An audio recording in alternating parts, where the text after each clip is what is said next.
It's important just once. What I do find is if your label is inviting and they love it and whatever the product is awesome, if once they pick it up, you've got probably an 85% chance they're going to buy it. They're going to buy it. Welcome to the Charcuterie Cottage Biz podcast. Ready to turn your boards, bakes, and bites into real profits? Then you're in the right place. We're your hosts and real-life sisters, Chef Andrea and digital marketer Patty. We're excited to dish out fast, actionable tips and advice to help you price smarter, market bigger, and grow your food business online.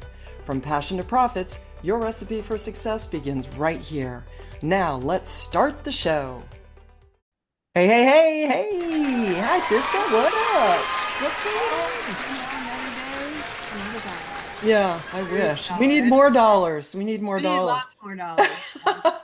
That's okay. Both of us were running a little late because you were in there doing your hair, and I was doing my hair. This is what I did. Well, I woke up and I'm like, what the hell happened? And I sweat. I didn't know what happened. My hair was just it was all over the place. Yeah, I have a hat on for those. I cut it so short that now when you have short hair, you have to do something with it. Yeah, exactly. So, I know that's the bad thing, and I'd like to do that too. When you get gray hair like mine, it just falls out. So it's I have the same problem. I have the same problem. I have gray hair, if I can see, but it doesn't fall out as bad as it did when it was long. It's the long hair that does it. Yeah, yeah. Well, don't be standing over food while that hair is falling out. Gross. Well, of course not. Oh, well, today we are here to chat. Well, first of all, and some of you might notice that we changed the name of our podcast just a tad. And as you've been hearing us talk, if you've been at all listening, we are going to also focus on everybody who is in the cottage food business, partly because we together are also in the cottage food business. So I think if you are in just strictly charcuterie, you should consider getting your cottage food license too, or certificate, whatever it's called in your neck of the woods, because you have a chance to make even more money. If you're all into cooking and selling food, that as an entrepreneur, there's no reason why it's so easy. I mean, it was so easy, at least where I'm at. I just had to get we got our health card, our food handler's card, cost me $7 or something. I had an hour and a half online, and then just go to your municipality or state, wherever. And I applied and got my thing, and it was like less than a week, maybe a week and a half, and it didn't even cost me. I don't remember it even taking that long. And I wonder if that's because I did it before they made all these changes, and we can do perishable items here in Arizona now. Right. So I had my cottage license. I don't remember it taking that long. I remember taking like a day. I'm sure they got an influx here in Arizona, after that happened. Especially that lady down on the road last week I was talking about, who was selling her tamales out of the back of her car in a very expensive neighborhood. But hopefully she sold some. But part of, so there's that. But so today we're going to talk about what I'm seeing a lot in the groups is kind of labeling, and we might touch a little bit on packaging, because there seems to be a lot of question, concern, challenges, which both you and I'm not sure I understand fully everyone's challenges 100%, but I believe it's a lot of just technical challenges. But we're going to hit home as much as we can about labeling. Even if you're selling charcuterie, probably do have to label if you're going to package it up, and sell it. So I would assume you have to do that too, even though it may not fall into your cottage. I guess that's a good question, because our state's different. It does fall under our cottage if we're working out of our house, but I'm assuming you still have to label if you're enclosing like big boards in plastic and selling over your packaging, depending on your packaging, I guess. Normally they end up with like a food license of some sort if they're doing it out of a commissary kitchen. Okay, yeah. So they don't have to. They don't have to. But, okay. Again, that's good to know. Yeah. Never stress enough. Check with all your local. Yeah, your local rules are going to tell you what you need. Before we move on, though, we promised we were going to tell them how well or not well you did at the what do they do it monthly, every few months, at the Tractor Supply event that you did last week? So I never did a Tractor Supply event, and it was, Tractor and Supply. because I spent nothing to be there other than my time. I had all the products. I Tell had it. everybody what it was, because not everyone Tractor heard. Supply once a month does a, and let me get back to that time frame in a minute, but they do a once a month advertised farmers market, as they call it. And it's basically just your regular arts and crafts market. However, when I got there, the guy told me that was in charge of all of this. I got there and they just like let you set up in this certain area of the parking lot, and it went from 9 to 3. That was the advertised event time, which Tractor Supply puts that across the board across the nation on their website. So I got there, I set up, I did all that stuff, and it was pretty dead. I'm not gonna lie. However, I did make, I made money. I probably made more than most people there, but would I do it again? Probably not, Yeah. just And because it didn't cost me anything, yeah. and that's why I wanted to try it, but I didn't really make any money off of it.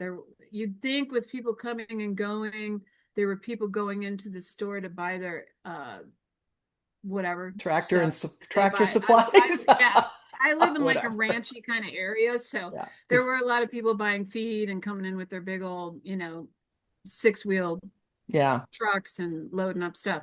But they weren't necessarily shopping. And then there were people that just showed up and like they only came to go to the farmers market. So you never know. But and I would say that it's not a waste of time if you're just starting out. Those types of smaller events are the best ones to learn how to set yourself up, Hey. get your timing down, figure out what products are going to sell, get your signs made. Those are the best ones because you don't want to get into like a brand new event, big one that you spend a ton of money on and then get slammed and have no idea what's going on. Yeah. I hate that. I did Yeah. that once and just Me. regretted it. So, Yeah, well, and I also think this could be just based on location, how well they marketed it locally. I don't really know what all the requirements were for marketing it, but from what I can tell in some of the other groups that we're in, some did really well. And, yeah, sold out, but I guess it depends on how much you made, because sold out means one thing to one person and something to somebody else. But if it's just baked goods that they were selling and they sold out in 20 minutes, yeah. how much did they put out there? Plus, how much busier was it than yours, you Right. know? And I agree with that Yeah. scenario. It does very much depend on what you're selling. I wouldn't overstock yourself for a Tractor Supply event, but there Yeah. is no right or wrong when it comes to making stuff. You Yeah, just, I feel like you'd be better off making just as much as you feel comfortable making and selling out and not crying over it. You sell right, out, good. You're not taking stuff home and having to deal with it and then right. trying to give it away to your neighbors or whatever, or throw it in the garbage, which I hope people didn't I do. would say But make one big batch of everything and call it good. Don't get nutty. yeah, I would Um, I would be I would say I would call it a success if you sold out no matter how much you made and just don't make a lot, and next time you'd know. That's the right. other part is that I think before, and this goes for every outdoor event or any kind of market or whatever you're going to do, is just don't show up. I mean, you need to go do a little reconnaissance, right? You need to go there and check it out once or twice before you go and actually commit to something like this, especially if you have to pay for it for sure. I didn't worry about doing a recon on this because I didn't pay for it. Yeah, exactly. I didn't care. I already had all the product. I didn't have to do anything It's a quick to make setup. it happen. Yeah. So if I was bored, and a lot of it had to do with me showing up as far as that goes. It was our first one weekend that we didn't weren't like in 90-degree weather. So Yeah. I was like, I don't feel like sitting at home. I'm gonna Yeah. go and do this event. Yeah. So it worked for me personally. And I did make money. I'm not saying I didn't. It was slower than I would have liked, but it Yeah. wasn't a waste of my time. Yeah. I don't think. Yeah. Well, with regard to the stuff you sell too, it's not like any of it, most of it, 90% of it, 95% of it doesn't go bad because you can just put it back out because you have prepackaged stuff in this Yeah, case. Although you did bake cookies, so I that was did cool. How just did the because cookies turn out, by the way? it You turned made, out fabulous, but yeah. I didn't sell any. Yeah. Just because people were more interested in all the other stuff that I've got on my table, which is, I've got earrings and stickers and bookmarks and dry soups and seasoning mixes and things like that. Yeah. This was not charcuterie related, by the way, Yeah. anybody. Right. So it was just simply my Cottage craft, food related ishy. cottage food and my crafts. Which brings us to today's subject because we're going to talk about labeling because I see a lot of challenges and questions, and let's just talk about tips and advice, and then I'll tell you about what I've been working on with regard to labeling to see what I can do to help. I'm always doing my research on all of you. When I go into these groups, I see what you are challenged with, and I think, how can I help these people? And so that's one of the reasons I want to have the discussion about labels today. So, as always, I'm going to just run by some things and have you, chime in with your 2 cents worth, and I'll pipe in with what I know. And so, the first thing I wanted to talk about was why do we have to have labels on our food? So let's talk about, what's the role of putting a label? And I'm not talking about logos necessarily, right? We're talking labels that provide information about the product. So fill us in a little bit on, the importance of having these labels and, why are they there? So in the case of food, because we're talking mostly about cottage food. So you need to have the ingredients on there. In my case, I have dry soups. So people are always very interested in how easy or difficult it is. What do they need to supply to make the soup other than water? What is the process? So in my case, I've got the front label, I've got the back label. The front label has the ingredients because that's where everybody first off, if they're gluten free, if they got, dietary issues, they want to see that. So you put all of your ingredient list on the front, and then on the back is where it got all the instructions along with any necessary ingredients that they need to provide to make the soups, which is Mm-hmm. water and tomatoes in my Yeah. case. And so that's, it's important just once what I do find is if your label is inviting and they love it and whatever the product is awesome, if once they pick it up, you've got probably an 85% chance they're going to buy They're it. going to buy it. Yeah. If They they want to see it. touch, yeah, if By the they touch, way, do you have one of your containers handing that you put your soups in? Yeah, I'm sure you have one. yeah, I do. Grab it real quick. With the soups or without, empty? With if you have one with a label on it, I don't care if the soup's in it, but just one that with or without the label. Yeah, The I only don't reason I kind of have wanted it. to show. Okay, stand by. Stand by.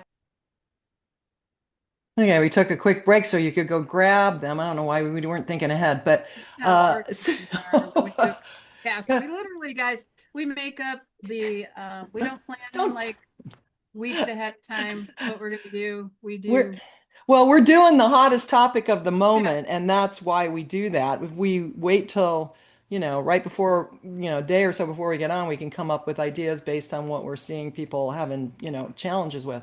So Mhm. back to the label then. So the importance of getting the information on the label. Well, first of all, let's go back to why do we have it? It's required, number one, by the cottage Yeah. laws in our state and again we're going to get to this in a minute about the importance of making sure that you know what the rules are in your state and what's required but or county or whatever, but as far as getting the information on it, you got to make sure that you're doing this based on those rules and you have a label large enough. Now my worry is if you sell a little cookie but you have enough room on there, and how big is the font? Can you even read it? I mean, you Yeah. did have a I cookie actually, out there this week, so yeah, I went to I never sold cookies before, so I just went to Dollar Tree and I bought their little goodie bag. It's a cellophane goodie bag. And I just went and bought those. I put 4 cookies in it and I charged $5. And I made myself I have a 2 by 2, 2 inches by 2 inches label that I buy. It's not Avery, but you can buy Avery, but like on Amazon they sell like the generic generic version. ones. So and you get a bigger pack and you get more in it, so more pages, I should say. The name brands are going to charge you a little bit more. But this is what, let's see if I can get it to work. Yeah, hopefully it'll work. Oh, Push it real close, or yeah, I might have to turn off my, oh, there it is, kind of. yeah. You just get a feel for it.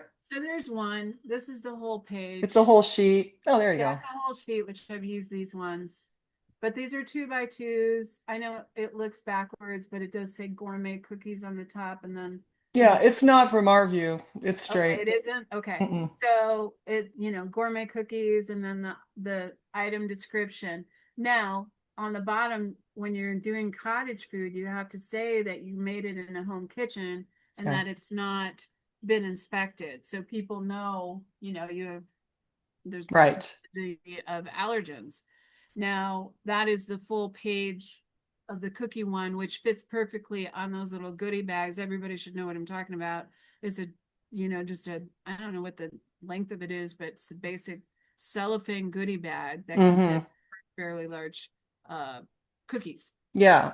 So do Then you fold it over or did you just crimp it at the top I then? just crimped it at the top, and Yeah. I have baker's twine that I Yeah. used to tie it at the top, but you could use ribbon, you can use whatever you want Yeah. to do that.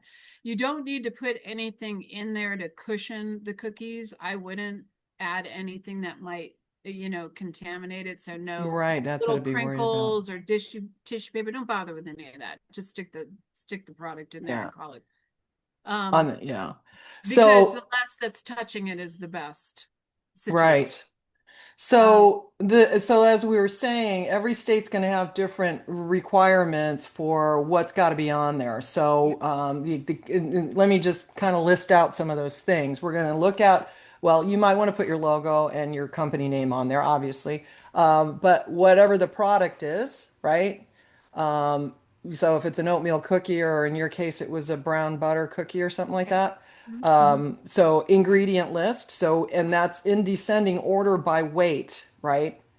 It doesn't specify that. It does not specify, at least not in the cottage laws, that you need to do it by weight. Now, the Here, people you mean? commercial items, yeah, here. Okay. I don't know that that exists across the state because that's an awful lot for somebody who's just a home cook to try and figure out. But um, for commercial operations, that is how it is set up. When you Yeah. see the ingredient list, it's always whatever the most of any ingredient comes first, and they are in descending order. Yeah. I mean, it would make sense. Yeah, And then would you put allergen specifically listed allergen possibilities, nuts, dairy, gluten, whatever it is that I don't some, you don't do it separate? I don't do the negative part of that. So if you say, I wouldn't put not gluten free or not sugar No, no, free. no. But say Yeah, the but I possible allergens could be nuts, dairy. This is what's included no, that I could be don't. something to keep an eye out for. Nope, I don't do that. It's on You the. don't, but some people might want to or need to. Yeah, yeah, Okay. All right. yeah, you could. Um, What I do, let me show you this really quick. So this is my five bean soup. This one, what I do with this, as you can see, hopefully, if I can get it to stop doing that weird whatever it's doing. This part says I got a little sticker up here that says vegan. Stop. oh, you're There we trying go. to promote the fact that it is. Oh, And it's vegan. Yeah. So, and then you can see here, this is the front label. So obviously in big lettering is the name of the soup. And mm-hmm. then how many people it serves, because that's the next big question that people have is how many people they can feed with the one package of soup. And then all the ingredients are here. And then I do have my logo and my website on here. Mm-hmm. So a lot of cottage laws will require you to put an address of some sort. And it's okay in our case. I don't know about other places, but it's okay for us just to have our website. There has to be a way for them to contact you if they have a problem, if they get sick, or Right. the authorities to be able to get a hold of you. So my website is the way that they can get a hold of me. I prefer that over a phone number or my address. Right. So, and then on the back, and just ignore the other stickers that are on here because this particular package was in a consignment situation. We can talk about that some other time. But here you can see the directions, clearly see what you need to put. I know Tilt it's a it this way. If you're on YouTube, you got to go to YouTube to see what she's showing you, partly because this container that she has is really yeah. stinking cool. But anyway, we can't really see it, but back it up Okay. closer to your But anyways, face. on the Yeah. back, yeah. Yeah, no, it's too bright. I forget it. I was like, You said put it Just put close. it right on your nose. So anyways, I can tell you what it says. First of all, I have my website on there again. And then I've got the ingredients needed that you need to purchase or whatever add to this particular soup, which is just diced tomatoes and water. And then I give the full list of instructions. And I also have, again, Yeah, that's right. the product was produced in a home kitchen and there's allergies, blah, blah, blah. So I Okay. don't put any prices on my particular individual items. I have signs that go everywhere on the different baskets and whatever I'm presenting them in. And the reason Hmm. for that is I might change the price depending on Right. the cost of the show that I'm at. Okay. So if I do something in Scottsdale, these go up $2. So Yeah. it's just I would just encourage everyone to really go look at their what's required because I actually just popped up the Arizona stuff and there is some things that we have to clarify. And that is the ingredient list needs to be in descending order by weight. oh, so And that's me. the other thing is the production date. So Oh yeah. whenever you're making that, so they know if there's an expiry or an expiration. Mm-hmm. And the net weight, the net quantity, I guess, the weight of the food excluding the packaging is Mm-hmm. required. The allergen statement is what basically that mandatory, you have to understand that this is made in a home kitchen and that allergens might exist. The other Mm-hmm. thing in Arizona is required is, which I wouldn't have thought of this, but the link to the Arizona Department of Health Services. So they actually want to, I guess, so if somebody wants to go look it up. Mm-hmm. So just things to know. And I'm just saying, because we all just assume stuff a lot and it happens all the time. Like and again, we're not here to give you legal advice. We're here to just give you, do your research kind of thing, right? So make sure that you've got this stuff covered because we want to make sure you know what's required where you're at, Mm-hmm. and what we're telling you may not apply to you or something else might apply to you and might, I was just I don't know if I brought it up last week, but I heard recently that Texas just changed their cottage food laws to allow cheese, but they won't allow you to sell meat. So I don't know. I guess you could put cheese inside the certain foods, but they couldn't. You'd have a full cheese charcuterie board without any meat on it, but if you make it at home. But you just have to know what you're allowed to do, obviously. So Mm-hmm. as far as the labeling goes. So just Maybe make sure that's you're doing because your people, research. I'm just saying, maybe that's because people put cheese in their bread. Yeah, that's what I So was that's thinking. probably what it is. Yeah. So whatever the allergen requirements are, I think is really, really important. So let's talk about process of actually creating these things too, because I'm seeing a lot about these thermal printers, and I'm not sure. I think those are the ones that just spit out like in a long strip. I'm not 100% sure Yeah. because I didn't really look that close on it, but I'm hearing a lot in the groups about thermal printing. What is that exactly? So the thermal printer, that's exactly what it is. It is the one that prints out in the strips. Now, Mm-hmm. I'm not going to pretend that I know a whole lot about that. Because you don't have one. No. Because I don't have one and I have contemplated it, but I just never needed one. When it comes to shipping, there are a lot of people out there doing the Etsy's of the world and they're doing hundreds of things that are going out by shipping reasons. And so the thermal printers will print your shipping label and it'll do however many you need at any given time. And so, yes, I can understand that. But for printing on just things like my little soup things or whatever, for those of you starting out that aren't shipping anything, the thermal printers are just going to be more of an expense that you Fence. probably don't Yeah. need to get started. Yeah. In fact, I know you don't need to get it to do started because I don't use it and I actually ship a lot of things, even with that said. Not necessarily food related though. You can't ship like No, food across lines no, you in can't, but certain I'm just, states. So you got to be careful of yeah. that. Yeah. Unless you're producing just a massive quantity of stuff, the thermal printer is just completely unnecessary. I just go by, like I showed earlier, if anybody can see it, the sheets. So the soup one was a 2x3 Avery Hmm. sheet, Yeah. and the cookie one was a 2x2. I also have round ones that I use for little thank you, and then I've got my logo on there for other things. So go through, just put labels into Amazon or Walmart or whatever, and they'll give you all the options and you just figure out which page is going to work for you. Right. Well, so and this was one of the reasons I wanted to talk about this today, because one of the groups, a like girl was like, I don't know, how are you guys lining these things up? Because it's going outside the lines. And I go, well, go to the Avery website. Even if you download a generic or buy generic versions, they're going to be identical the way they line up. You get whatever number form Hmm. that is label, and it could be one big sheet that's one big sticky label, and you could go cut the suckers out just to make Yeah. your life easier if you didn't. But you go to the Avery website and you can get in and actually access and download the template for that particular numbered label. And Hmm. again, even if it's a not an Avery label, but it's one similar to it, then you can still use it. And it's great because it doesn't cost you anything, and the chances of you not lining it up right is pretty much non-existent. You should actually be able to line it up perfectly. So, Hmm. and then you take the thing, right, which you do, you just throw it through your printer and print them out. Hmm. Now, one time you mentioned something about, and I've seen this in the group, about the labels getting wet and starting to run, and Yeah. so how do you avoid that? Um, it's not easy. That is one of the challenges.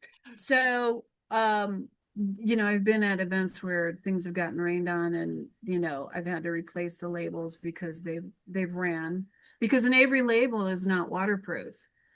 You can buy waterproof sticky paper, and but even then it still kind of runs a little bit. So there really is no way, unless you're going to go. You can also order them online, whether it be what are all those options out there, Vistaprint, or go to Walgreens and order labels, just printed Have someone, labels, and they'll yeah. print them out on waterproof paper, and then or rolls, however that works. And that's still going to be cheaper than buying a thermal printer. Right. I So don't know if I don't have a colored printer anymore. I got rid of that years and years ago. I only do black and white laser jet and or laser printer. So I'm not sure that laser ink runs.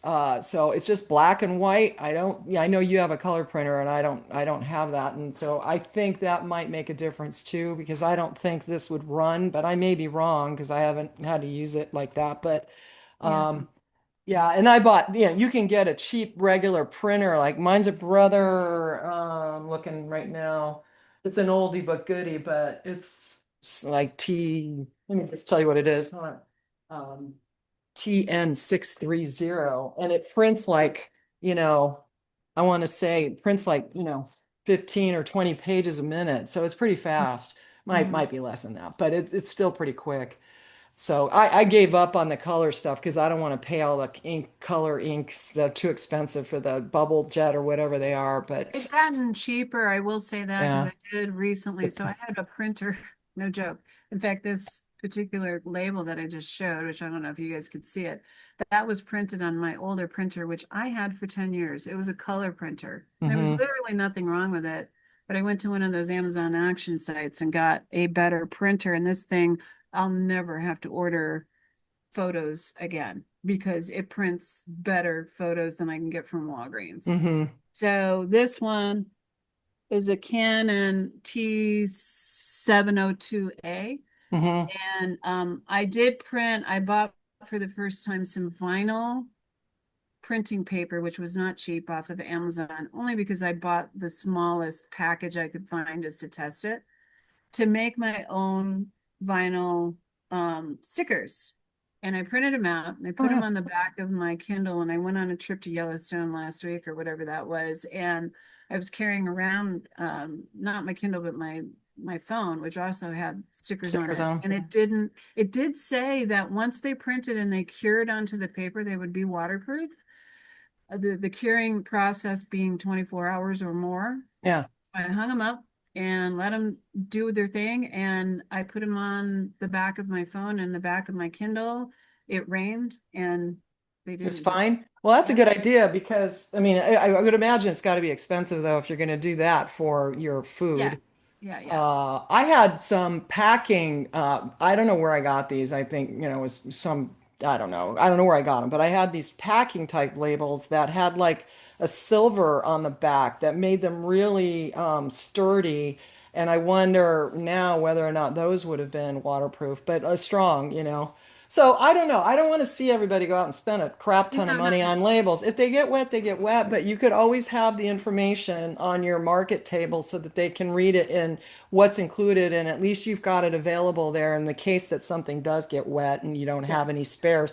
But I would probably suggest you bring some spares along because you don't want, like the I do. cottage food police showing up and telling you, your labels are wet. Yeah, you're No, starting to drool. I do. I carry them all the time because I can't tell you how many times I've packaged up 20 soups of one flavor. And then I get there and I realize that I didn't put the back stickers on. This is what happens Oh, when you get old. So I'll realize I didn't keep put the talking. vegan sticker on or something. So I'm Yeah, always carrying this have them plastic file handy. folder that my husband bought for his work. And I put everything in there and they don't get all beat up. And that way, if I make a mistake or something happens to him, I can replace him real quick. Right, Uh, right, exactly. I think Something one of I the might other, throw away. yeah, I mean, I think one of the other things is like designing these things now. So if you, I think that's been another challenge is that, now what do I do? Well, I can tell you for sure, you can go to Canva and just type in labels for cry you'll get all kinds of, templates if you want to go there. The key is though making sure that it fits on your labels and then making the labels so that you're repeating them on the big sheet. How hard is that when you're I know because I do this all the time, but I'm asking you as somebody who's not in there, like I am all the time creating stuff. When you're creating the label for a big sheet and you've got to create duplicates for maybe 10 on the page or however many are on it, how do you do it? So Canva, I go in and if I don't use their labels, I make my own, but I do a basic thing but I do it in the size that I need, whether it's going to be square or whether it's going to be rectangular and whether it's landscape or portrait. Yeah. And then go ahead and make whatever it is you're going to make. Then you download it as a PNG or a JPEG and then you drag it in my case, I have a Mac. So I use Pages. I don't use Mm-hmm. Word because various reasons, but I use Pages. And so Avery has those templates in Pages as well. Mm-hmm. And, and I just drag it in and drop it in the place that it tells you to drop it. Now, what I do, because people are right, they don't always go where they're supposed to Yeah, they might go. be Their off a size is little bit. correct, but Yeah. it doesn't go where it's supposed to go. So. Right. So I pre-print it on just a regular old piece of paper. I hold it up to the light with the sticker paper to make sure they're all in the right spot. I hold it up to just some light.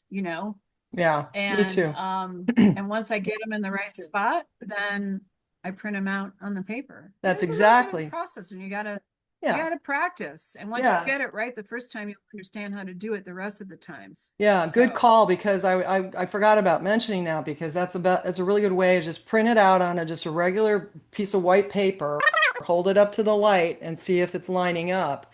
Put it over the top of your actual label sheet and then hold it up to the light to make sure because you don't want to waste those sheets. I mean, after a while that stuff's expensive. I just got on I'm on Canva right now actually looking and I just typed in labels. I typed in Avery mhm. labels and there's a whole bunch in here that are pre-sized. So I'm suspect that these will probably fit on particular. I don't think the Avery label number is on these things, but I'm suspect these will fit on the Avery labels that are out in the world. So you could conceivably. Now there is a way, and I can't explain it, but there is a way to easily duplicate these all at once without having to copy paste or drag in and do that. But what Andrew's saying is not hard. You have whatever you want your label to look like, you print it out, and then you can, uh, just get it onto your Avery template or whatever your template is you're using. It's easy. Now, if Yeah. you're gonna buy a big sheet, you could just buy a big sheet and then use one of these templates pre-built that Canva has and stay in those lines, and then you can just go cut them out, which if, worst case scenario, if you just weren't that tech savvy to be able to figure out the downloadable label situation, you could do that. Mhm. Mhm. Um, but I think really the key is that you've got something that looks nice that maybe has your logo on it, definitely the name of your company, your website to help you brand yourself. I would also maybe suggest you put a QR code on there because your goal always is to try to get more sales, right? So when they get home, it's a walking billboard or here's your business card on the back of that, Yeah. package.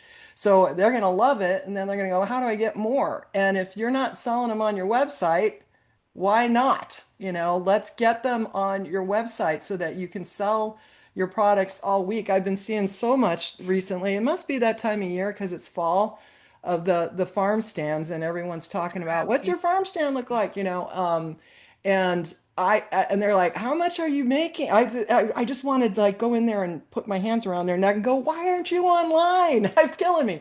But they're like, how much should I make and put out there? And I'm like, well, how much should you make and put out there? Well, it's like I made all this and then I had to all throw it away because I made too much and it was sitting out there and I'm like, well, why not go in and put it on your website and make sure the whole town knows that you have this so they can either come to your stand, and get it, but your label could have QR codes and your website on it, but now like get them on your website so you can sell these past your farm stand day, and again, that's what we do around here.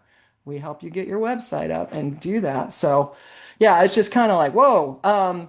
So think about it, people, because I think you're missing out on an opportunity to sell more because you don't have a site up to sell this stuff on.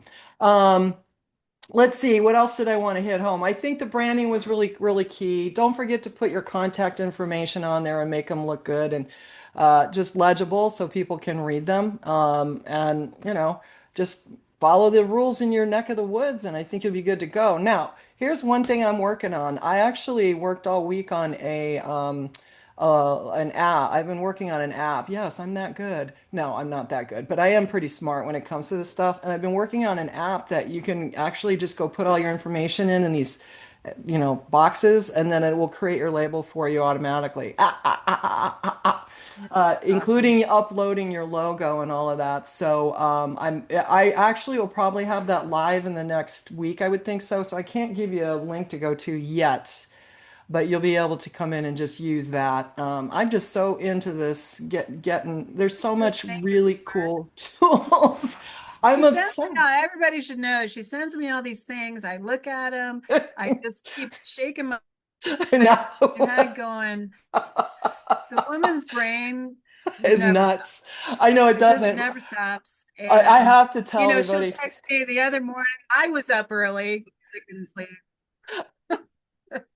And she says, I'm texting her back all my issues in my world, and she's texting me back all this business stuff. And I'm like, oh my God, her brain never seriously stops. No, because It's a miracle she sleeps. I'm up in the middle of the night, and I'm like, okay, so one of the AI apps that are out there will take you and put you into every decade of the last 20 years or whatever. I mean, the last 50 years. So I uploaded a picture of my husband and I, and then it spit out like, 6 photos of us in different decades. And one of them, he wasn't in it, but I was, and it was like early 90s, and my hair was all up like this It's with god blue awful. eyeshadow.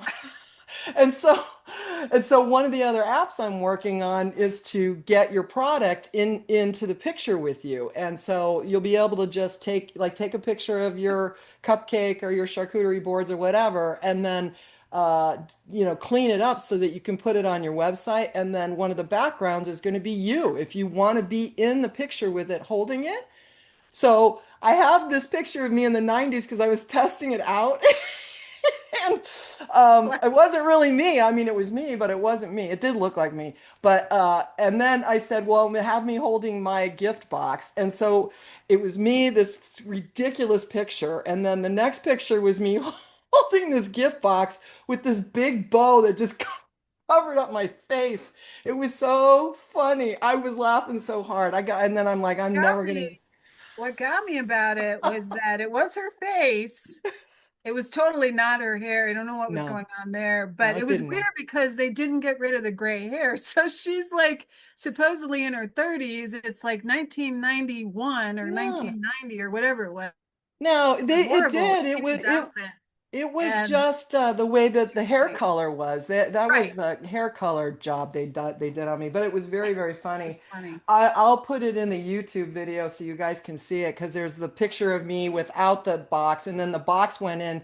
I have to work on I'm still working on the app because I'm like, why is this thing right in front of my face? Because it totally covered up. My mom sees it. She goes, "Oh, it looks like you're wearing you have a mustache, a bow made out of a mustache made out of a bow." Because it was right in front of my face. I'll put it on the YouTube video because it was just hilarious. I'm laughing so hard. It's hilarious. I'll I get actually it. didn't realize it was you. I had to kind of look at the face a little closer, going, "Oh, that is her. The hell is that?" Well, I give it credit because I mean, you're putting a 63-year-old woman in a picture, and then they pull me in there. I had one when I was in the 50s, which you didn't even see, which was Mhm. so cool. It actually, my husband and I were both in it. Maybe I'll put that in the video too because it turned out really well. Anyway, I'm just playing around because there's so many cool things out there right now. But we can help you with your labels and your images and all that. So keep an eye out for that. So, just as a heads up for everybody, is we just want to remind you we've got 3 plans now of the Charcuterie Launch Lab, and we are going to be rolling out a version of the website that can be used for cottage business. But just because it's not out there, if you happen to tap into any of our other websites, or anything about what we sell, we can help you in any kind of food. So don't look at it like, oh, they're only doing charcuterie because that's not true. Because we're Mhm. still on the launch of trying to get the version out for the cottage industries. But we're going to have a number of different website templates for various different types of cottage food that some of are like bread and cookies and cakes. Mhm. What else? I think we built a tamale one because we're going to be promoting here in Arizona, and we know that's Cake popular. But pops. We yeah, hope the cake pops, macaroons, yeah, things that people can make from home. yeah. That is more general to the international and national community Mm-mm. that they can make. But here's the thing, you just because it might be a site that's set up for the tamales, you can actually throw pizza in there instead. I mean, Sure. that's, you Yeah. just, we'll show you how to edit it. And so that's the big thing is making sure that you can edit everything we have. It's not like, a Bakesy site that doesn't allow you to do much on it, Right. right? It'll So, look like you. It'll look like yeah. you. This is what Bakesy wants it to look like. And again, no offense to those guys. Good for them. Yeah. No, Uh, but the key on our sites, just, if you didn't listen to our last podcast, go and listen to that because we talked about the importance of being able to, create a customer base off of your site as people are going there. We want to make sure that even if they don't buy at that moment, that they're getting on your mailing list and that kind of stuff. So you've got to be able to give them some reason to want to fork over that contact info. So we give you all the tools to do all that and all the follow up and everything else so that you can grow your customer base, right? That's the goal. This is a different environment. We're really trying to market with you. It's not just, here's a site, go order, because there's so much more to marketing your business than just putting a website out there. There's so much more to it, and we're trying to help you on that. So anyway, that's it. The label 101. So hopefully we covered hopefully, everything. right. Hopefully we helped you all a little bit along that. And Yeah. again, don't mind reaching out to us if you're super confused because labeling is really not that hard once you start it. Just like anything else, get out there and do it. I know I keep saying that to everybody. Get out there, keep doing it. Yeah. Yeah. Just make sure you're putting the right stuff on it and you're good to go. I know it's hard to smash everything into a label, but oh, the other part I was going to bring up is that if you do have that product that is too small and you can't get all the information on, there's nothing stopping you from creating like a cardboard type piece that is tied on with a string. So Yeah. it can just be tied onto your product as opposed to stuck on it, on a piece of on a sticker. Hmm. So that there's other ways to just make sure it's got the label close to it and on it, somewhere near it, so that it's going with the product. You should be good to go. So, all right. Well, that's it today. What else? That's it for the cause. I For gotta this go one, again. Every time we get on here, I start getting hungry talking about food. So I gotta go get some lunch, I think. Still lunch hour around here. All right, my sister. We'll talk to you later. All Have a great one, right. everyone. Make sure and like, share, comment, tell the world about us. We're here. We love to help you out. Bye.